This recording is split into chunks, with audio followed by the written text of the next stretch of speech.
അമ്മച്ചിയും പെങ്ങന്മാരെയും കയ്യിലെടുത്ത് എന്ന് ഇവിടെ കൂടാൻ തീരുമാനിച്ചല്ലേ? മതി. 6 മാസം എന്നുള്ളത് കുറച്ച് കുറഞ്ഞാലൊന്നും കുഴപ്പമില്ല. എപ്പോ വേണമെങ്കിലും തിരിച്ചു പോകാൻ റെഡി ആയിക്കോ. അതെ, ഞാനും അത് കാത്തിരിക്കുക. പാവപ്പെട്ട കന്യാസ്ത്രീയെയും അമ്മച്ചിയെയും എന്തെല്ലാം പറഞ്ഞു വഞ്ചിക്കുന്നു. ഈ പാവത്തിനൊക്കെ എന്നോട് പൊറുക്കണേന്ന് മാത്രമാ ഓരോ ദിവസവും ഞാൻ ദൈവത്തോട് പ്രാർത്ഥിക്കുന്നത്. എനിക്ക് മടുത്തു ഈ അഭിനയം. അത് പല മുറികളിൽ പലരോട് തന്തി ഉറങ്ങിയിട്ടുള്ള നിനക്ക് ഒരുത്തനോടത്തുള്ള 2-3 മാസത്തെ ജീവിതം അറുപൂറായിട്ട് തോന്നും. അത് നിന്റെ വർഗത്തിൽപ്പെട്ടവളമാർക്ക് ആദ്യം തോന്നുക. സാരമാക്കണ്ട. ഈ ബുദ്ധിയും സ്മാർട്ട്നെസ്സും ഒക്കെ അന്ന് പള്ളി ശവക്കോട്ടയ്ക്ക് മുന്നിൽ കാണിച്ചിരുന്നെങ്കിൽ അപ്പന്റെ കുഴിമാടം ഇന്ന് തെമ്മാടി പറമ്പിൽ കാട് കയറി കിടക്കില്ല.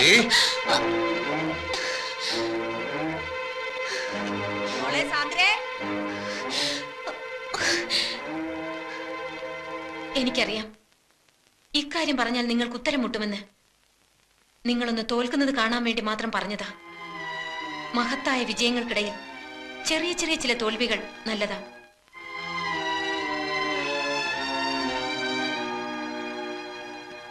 മറ്റു ചില സത്യങ്ങൾ കൂടി പറഞ്ഞാൽ സണ്ണിച്ചൻ ഒരിക്കലും ജയിക്കാൻ കഴിയാത്ത പോലെ തോൽക്കും. പറയട്ടോ. സാധാരണ ഇത്തരം കാര്യങ്ങൾ പറയുമ്പോ സന്തോഷം കൊണ്ട് ഭാര്യ എടുത്തു പൊക്കുകയും ഉമ്മ വയ്ക്കുകയൊക്കെയാണ് പതിവ്. സിനിമയിലും കഥാപുസ്തകത്തിലൊക്കെ അങ്ങനെയാ. ഇവിടെ ഇപ്പോ എന്നെ കൊല്ലാണ്ടിരുന്ന ഭാഗ്യം. നിങ്ങളൊരച്ഛനാകാൻ പോകുന്നു. ഞാൻ ഗർഭിണിയാണ്. സംശയിക്കണ്ട, 4 മാസത്തിനുള്ളിൽ വേറൊരാളുടെ കൂടെ ഞാൻ പോയിട്ടില്ല. ഇത് പാലോ മറ്റത്തെ റോയൽ ബ്ലഡ് തന്നെയാ.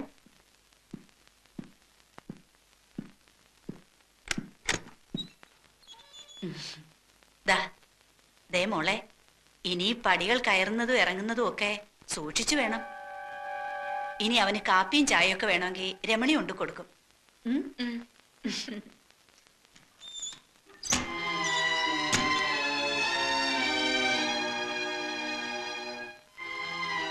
നിങ്ങൾ നോക്കി ഭയപ്പെടുത്തണ്ട. അമ്മച്ചിയോട് ഞാൻ പറഞ്ഞതല്ല. 4-5 പെൺകുട്ടികളെ പ്രസവിച്ച് വളർത്തി വലുതാക്കിയ അമ്മച്ചിക്ക് പറഞ്ഞറിയിക്കാണ്ട് തന്നെ അറിയാം ഇതൊക്കെ. എന്തിനുള്ള പുറപ്പാടാ നീ? സാധാരണ പെൺകുട്ടികളെ പോലെ തന്നെ 10 മാസം ഗർഭം ചുമക്കും, പിന്നെ പ്രസവിക്കും, ആ കുട്ടിയെ ഞാൻ വളർത്തും. വളർന്ന് വലുതാവുമ്പോ നിങ്ങളുടെ ആ കാർ ആക്സിഡന്റ് കഥ പറയും. സിംഗപ്പൂരിലല്ല, ഇവിടെ ഒരു ആക്സിഡന്റിൽ അവന്റെ പപ്പ മരിക്കുന്നു. പരിക്കുകളൊന്നുമില്ലാതെ ഞാൻ രക്ഷപ്പെടുന്നു. ഭയപ്പെടണ്ട. അവകാശ സമരവുമായി ഞാനും അവനും ഈ വീടിന്റെ പടി ചവിട്ടില്ല.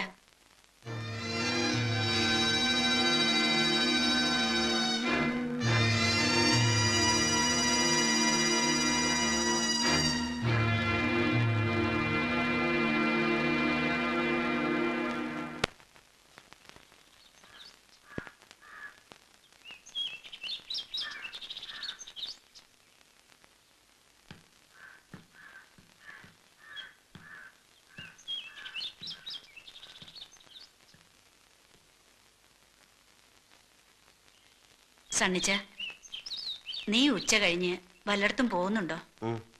സാന്ദ്രമോളെ ആ സുഷമ ഡോക്ടറെ കൊണ്ടൊന്ന് കാണിക്കണം. അവിടെ മതി. പാലായ്ക്ക് കൊണ്ടുപോയാ പിന്നീടുള്ള പോക്കുവരെ ബുദ്ധിമുട്ടാവും.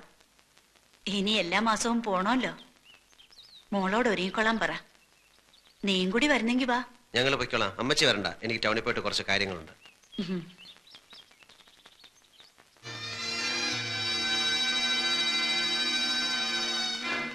അമ്മച്ചി പറഞ്ഞ കേട്ടില്ലേ?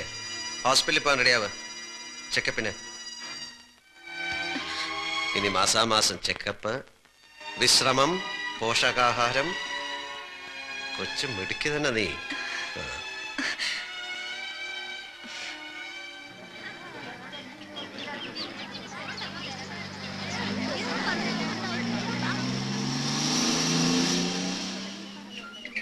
അല്ല ഡോക്ടർ, കുറച്ചുകൂടെ കഴിഞ്ഞു മതി എന്നാണ് ഞങ്ങളുടെ തീരുമാനം. ഇങ്ങനൊരു തീരുമാനം എടുത്ത് ഒത്തിരി കപ്പിൾസിനെ എനിക്കറിയാം. ആദ്യം കുട്ടികൾ ഉടനെ വേണ്ടാന്ന് പറയും, പിന്നെ അതിനു വേണ്ടിയുള്ള പരക്കം പാച്ചിലാവും, നേർച്ചയും വഴിപാടും ഒക്കെ ആയിട്ട്. മാത്രമല്ല 3.5 മാസം കഴിഞ്ഞു എന്ന് പറയുമ്പോ ഈ ഒരു അബോർഷൻ റിസ്ക് ആണ്. എന്തിനാ ആവശ്യമില്ലാതൊരു ടെൻഷൻ എടുത്ത് തലയെ വെക്കുന്നത്? കണ്ടോ, പുള്ളിക്കാരിക്ക് തീരെ താല്പര്യമില്ല. നിങ്ങൾ ഒന്നുകൂടെ വെറുതെ. സാന്ദ്ര,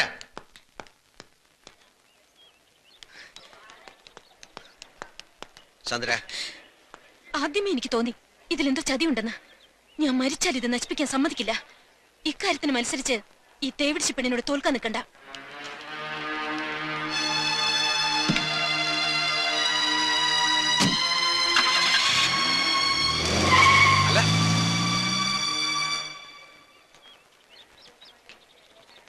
ആ നാൻസി, എന്താ ഇവിടെ? എന്തു പറ്റിയത്? പടിയിറങ്ങിയപ്പോ അല്ല വാതിലിൽ തട്ടി വീണതാ. അതൊന്നുമല്ല. എന്താ ഉണ്ടായത്? സത്യം പറ.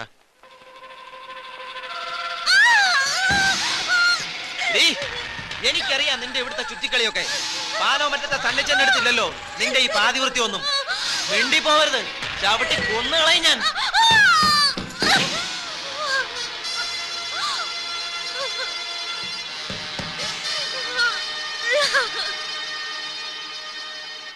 പോള ചെയ്തെന്ന് പറഞ്ഞില്ലേ? പൊളച്ചും വീട്ടിലില്ല, വേളാങ്കണ്ണിക്ക് പോയിരിക്കുക. അന്ന് സണ്ണിച്ചാന്റെ കല്യാണത്തിന് കൊയറ് പാടാൻ വന്നപ്പോ മുതൽ ഒന്നും അറിയാത്ത എന്നെ സണ്ണിച്ചാനും ചേർത്ത് ഓരോന്നൊക്കെ പറഞ്ഞുണ്ടാക്കും. അത് പറഞ്ഞ് പേടിപ്പിച്ച് നാളെ എനിക്ക് എന്തെങ്കിലും സംഭവിച്ച സത്യം അറിയാവുന്ന ആരെങ്കിലും ഉണ്ടാവണല്ലോ.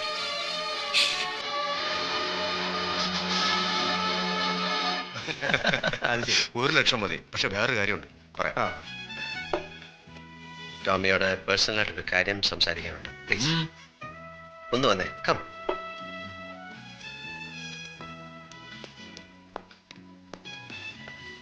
അനാവശ്യമായി ആവശ്യമില്ലാത്തടത്ത് എൻ്റെ പേര് വലിച്ചയക്കും. മനസ്സിലാവുന്നില്ലേ? തൊട്ടിത്തരം കാണിക്കുന്നതിലും ഒരു മാനേഴ്സും പ്രിൻസിപ്പലും ഒക്കെ വേണം. അറ്റ്ലീസ്റ്റ് വീടിനകത്തെങ്കിലും അമ്മയും പെങ്ങന്മാരെയും തിരിച്ചറിയാനുള്ള വകതിരിവ് അത് വേണം. ആ ബോധം അതിന് നിന്റെ വീട്ടിൽ പെങ്ങന്മാരൊന്നുമില്ലല്ലോ. ഒരുത്തി മടത്തി ചേർന്ന്.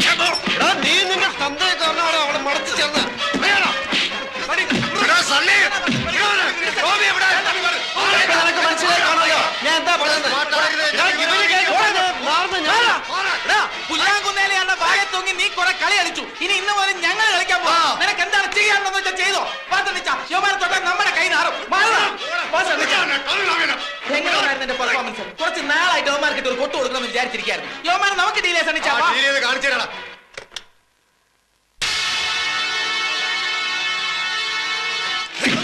എന്തിയാടാ പാലോമറ്റത്തെ സണ്ണി അമ്മാവൻ ആനപ്പുറത്ത് കയറിയ വരുമാന്റെ ആസനത്തിൽ തരമ്പ് കാണുകടാ. ഇവനെ എന്തിനാ അറസ്റ്റ് ചെയ്ത്? അവൻ പണം വെച്ച് ചീട്ട് കളിച്ചു, അറസ്റ്റ് ചെയ്തു. സാക്ഷികളുണ്ട് ഇവിടെ. അല്ലെങ്കിൽ തന്നെ ഇവനോട് ഇതൊക്കെ പറയുന്നതിനാ? ആണുങ്ങൾ തമ്മിൽ തല്ലി തീർക്കുന്നത് നേർക്ക് നേരെ എന്നാ. എന്റെ വീട്ടിലെ പട്ടിക്കെട്ട് തല്ലണേലും നിനക്കൊക്കെ ഇവന്മാരുടെ പിൻബലം വേണം. ഞാൻ ഇവനെ കൊണ്ടുപോകാൻ വന്ന. വിട്ടില്ലെങ്കിലോ? വിട്ടേ പറ്റൂ. ഞങ്ങൾ ലീഗലായിട്ടാണ് വന്നിരിക്കുന്നത്. ഇതാ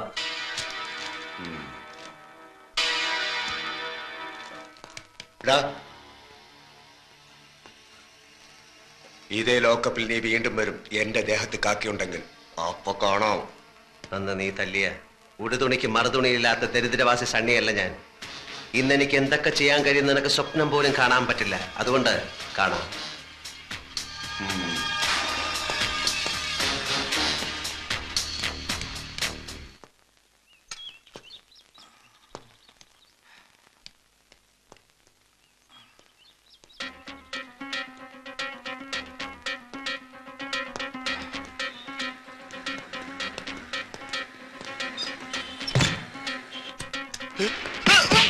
മിണ്ടിപ്പോകരുത്, കൊന്നുകളഞ്ഞ ഞാൻ.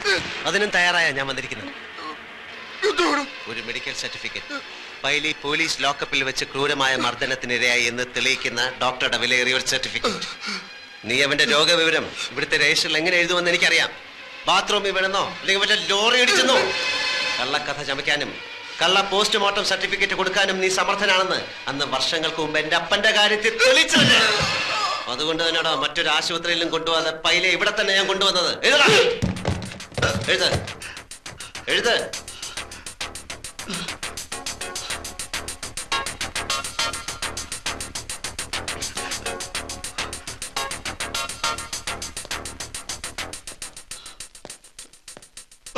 ഈ വൃത്തികെട്ട അക്ഷരത്തില് ഇനി കുറച്ചു നാൾ നീ കള്ള സർട്ടിഫിക്കറ്റ് എഴുതണ്ട. അതുകൊണ്ട് ഒരു പേരില്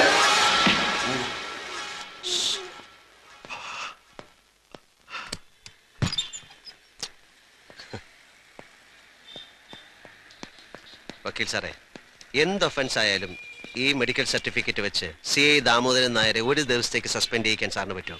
നമ്മൾ ഒന്നുകൂടി പ്രിപ്പയർഡ് ആയിട്ട് മൂവ് ചെയ്താൽ ഇനി ഒരിക്കലും അയാൾ സർവീസിലേക്ക് വരാത്തുള്ള ജഡ്ജ്മെന്റ് നമുക്ക് ഒരു ദിവസമെങ്കിൽ ഒരു ദിവസം അവന്റെ തൊപ്പിയൊന്ന് ഊരി തന്നാൽ പിന്നെ ഒരിക്കലും അവൻ സർവീസിൽ വരാത്ത കാര്യം ഞാൻ ഏറ്റു. എന്ത് വില കൊടുത്തായാലും സാർ അവനെ ഒരു ദിവസത്തേക്ക് എനിക്ക് സസ്പെൻഡ് ചെയ്യിച്ച് തരണം. ശരി, ഓക്കെ ഓക്കെ.